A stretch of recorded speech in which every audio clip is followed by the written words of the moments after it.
than people that are just bland, Like, Yeah. what's the point of life if you just kind of go with the flow and you're everything that society wants you to be? What fun is that? My God, my stomach is just protruding through my seatbelt right now, but I completely understand what you're saying. I mean, I've gone through stages where I try to be the cool guy, cool Marsh. I mean, I'm still cool as hell. Like, don't get me wrong, I'm damn cool, but like, I'm being myself, Like, I'm goofy. Like, it's okay to be goofy. Yeah. I'm like a skinny Chris Farley. Not skinny for long, but skinny Chris Farley. Well, you know what they say is any pizza is a personal pizza if you believe in yourself, right? Who the hell said that? I don't know. I read it somewhere. Who said that? Dan Enos? You mean Cincinnati running backs coach Dan Enos? Yes, and we have to make a rule. We cannot say his name. He who shall not be named. Okay. That's a new rule. Yeah. Okay, deal. Is our second guest ready to come on? Yeah, he's ready now. Let me message him and make sure.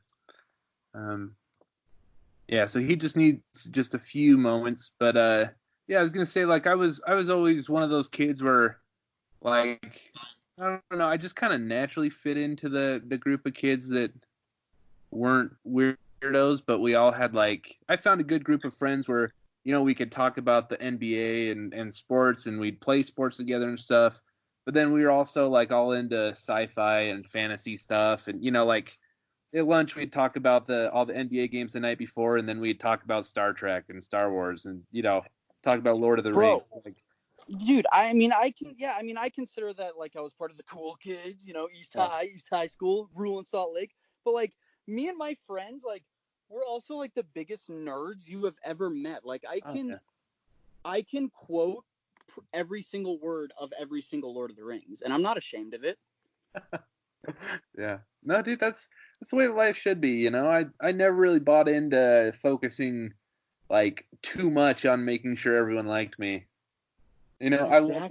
That's one of my favorite lines in Wayne's World, is when Wayne and Garth are talking about how some people hate their show, and Garth, like, feels bad. And Wayne, he's like, Garth, he's like, not even Zeppelin wrote tunes that everyone loved. They left that to the Bee Gees. Like that. I'm fine being Zeppelin, I don't need to write tunes that everyone likes. You know what I'm saying? Well, I mean, anyone with a pulse would be fine being Zeppelin. Have you ever heard "Fool in the Rain" by Zeppelin? I haven't. Are you a Zeppelin guy? You like lead? You like a little lead? I mean, admittedly, I'm like a Zeppelin's greatest hits kind of guy. You know what I'm saying? Same. I can sing along with the greatest hits. I know a few of their tracks on the guitar a little bit. But I'm not a deep cuts kind of Zeppelin guy. Well, when you get some time tonight, you should listen to "Fool in the Rain." It's my father's favorite song. What about the Foo Fighters? You like the Foo Fighters? Kind of the same thing. Like, I'd know. What the hell? Dude, I'd know half the stuff on their greatest hits, but like, deep cuts are not my thing. Actually, fun fact though, my freshman year of college, my music class, we instead of a final, I made a band out of people in there, and we performed Everlong by the Foo Fighters for the whole class. The final. Oh my gosh, that song! I sang and played the guitar in a 5-piece band. It was pretty dope. Bro, when I hear that song, I float away to a special place. Like, yeah, dude. I feel like nothing can stop me. Yeah, no, it's a great song. It's an all-timer, dude. It's one of the best songs to ever come out of the, that, like, 90s alternative movement.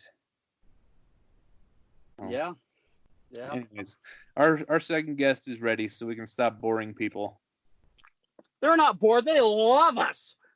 Actually, before we call him in, I'm going to take a quick bathroom break. I got to pee. So I have to entertain the guests? Well, no, I'm just going to edit this out, but let's just pause for a second. Well, I'm not going to keep talking just for fun. You can keep talking, and then I'll listen to it, and I'll see if I should leave in or cut out. But go ahead. Just Ramblings of Marsh, episode 1. now that the pressure's on me, I'm much more of like an improv kind of a guy, I just say what's on my mind. But when I'm on stage and I stick to a script, I'm not a script guy. Guys who's listening, I'm not a script guy, You can't tell me what to do. I just kind of go.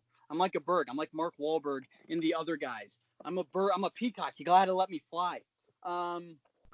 With all this free time I have on my hand, you guys don't realize, because I'm such a freaking idiot on Twitter, I'm a hell of an athlete. Like, I'm the greatest rebounder ever to come through the earth.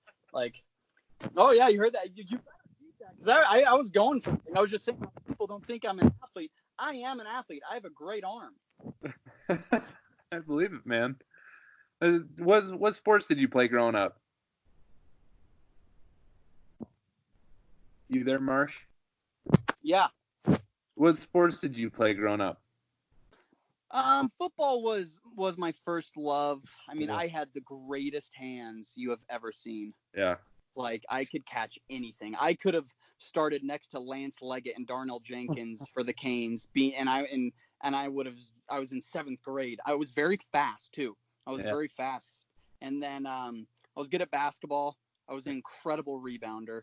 But I also wore glasses growing up, so that didn't really help me. Yeah. And then baseball, I kind of sucked because it was really boring. I've always kind of been built more like a lineman rather than a skill position player. But I've always had good hands and then a cannon too. Like, dude, in baseball, I feel like I was a little ahead of the curve in terms of physical maturity as a kid. I was always throwing a special kind of heat in baseball that not really anyone could hit. But I'm not a good baseball player. I just throw hard. So I couldn't get on base, I couldn't hit, and so by the time I was 14, that just caught up with me, and I had to quit. But yeah, man. Yeah. I mean, I just realized that I wasn't good enough to go play college or something like that. So I stopped lifting my legs. I just started doing my arms, and I looked like a fraternity god. Yeah. Yeah, I always struggled with my conditioning in high school. I've always been a little bit pudgy. But man, dude, in high school, I'm just automatic from the 3-point line. I didn't even try. I was like the exact opposite. I couldn't hit a 3 if you were offering me $100,000, but you put me down low, dude. I'd start throwing bows. I was like a Bill Laimbeer. I'm not an offensive player, but I will get you 15 rebounds and 4 blocks and 6 fouls. I'll foul out. Yeah, that's I think most people expect me to be a little bit of a banger because I got broad shoulders and I'm a bigger dude. And then just for a pickup ball, I'm 6'2", 6'1", 6'2", and so that's one of the taller guys in any given pickup game, right? So people always expected me to kind of bang down low, but I'd always catch them off guard by I'd get the very first inbound pass and then just slowly walk it up the court and then stop 5 feet short of the 3-point line and then just drill one from long range. Just get a quick 3 points, You want to hear what kind of player I was before we get to our guest? Yeah, let's do it. Great story. So we were playing travel ball in Salt Lake City. I think it was my freshman year, or we were playing a tournament for East. And I don't know why I was just really pissed. I felt like doing something I wanted to be a badass. And so it's we're killing this team. And it's the beginning of the end of the third quarter, and I get the ball down low and I start wailing my elbows on a kid. This kid is guarding me is probably 5'3", and I'm elbowing him I'm gunning for his life. And the ref just says, "Asshole, get out of here! You're out! You're ejected!"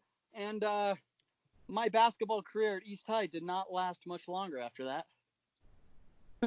I love it. That was I'm a defensive guy. I'm a team guy. I'm like a football guy. Yeah.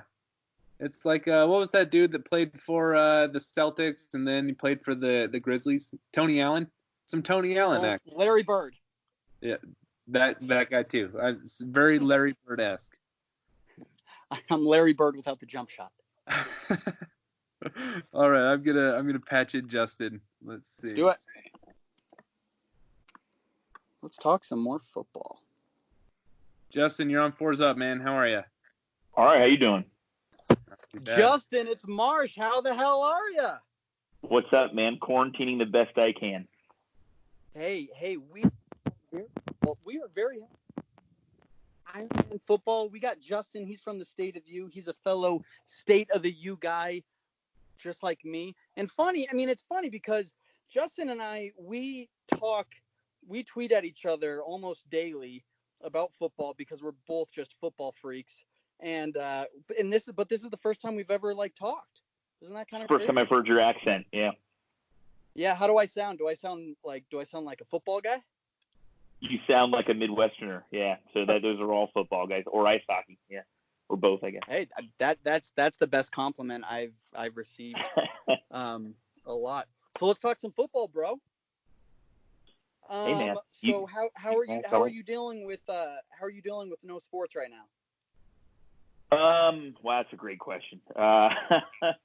So I was used to working, probably getting to work, I guess, at 6:30 or 45, and then not getting home a couple days a week until, 6 o'clock or something like that. So to have nothing to do at all is like such a drastic change. We even work out on Saturday mornings. So, everything about what I've been doing the last, almost 20 years completely hit like a stop button. So that's pretty nuts. Biggest hope is that it'll ever come back, but I honestly couldn't tell you the answer on that. So lately, man, just been watching some old games. Okay, what's been your favorite offense that you've seen over the past week? Oh God, definitely not Butch Davis's 1995 offense. Oh God, yeah, your tweets during that game were horrible. That could bore you to tears. Let's see, of what I've seen, I was a really big fan of what the Houston Roughnecks were doing in the XFL. So I've watched a little bit more of that recently. But then, if you watch that SMU Temple game, you don't like what Lashley was doing, you're crazy. What is your complaint? He scores too much. So that's definitely up there with those two. Cool. Well, I'm glad that our guy Lashley's in there. I have a question, and no worries if the answer is no, but have you gotten a chance to watch what Rhett Lashley was doing at UConn? So that's my thing to do this week. I have to keep myself busy doing something. Yeah. And so my goal to not lose my mind by not working is I was going to watch the UConn game at Boston College, the full game on YouTube. So I was going to check that out this week. And watch, sort of the demise of the 92 team as well. So watch the opener is against Iowa, and the closer was against Alabama, obviously, in the Sugar Bowl. That was my two, big projects to get through. I was talking to Marsh about, I'm finishing up Gridiron Genius by Michael Lombardi, and that's really good. Okay. Yeah, so, maybe you can help me with my question anyways, but so I wanted to kind of juxtapose what Lashley was doing at Auburn and UConn when he had much more of I guess he had singularly the power spread influence in his offense, as opposed to what he was doing at SMU when he started to get more familiar with the air raid concepts from Sonny Dykes. I'm not like you or like Roman, where I just, this stuff makes sense to me. But, could you talk about that a little bit and what you're expecting? Are you expecting to see some of that air raid stuff, or are we looking at, a majority power option, run heavy stuff? I think what he was doing at SMU is closer to what he will become. With the flavoring of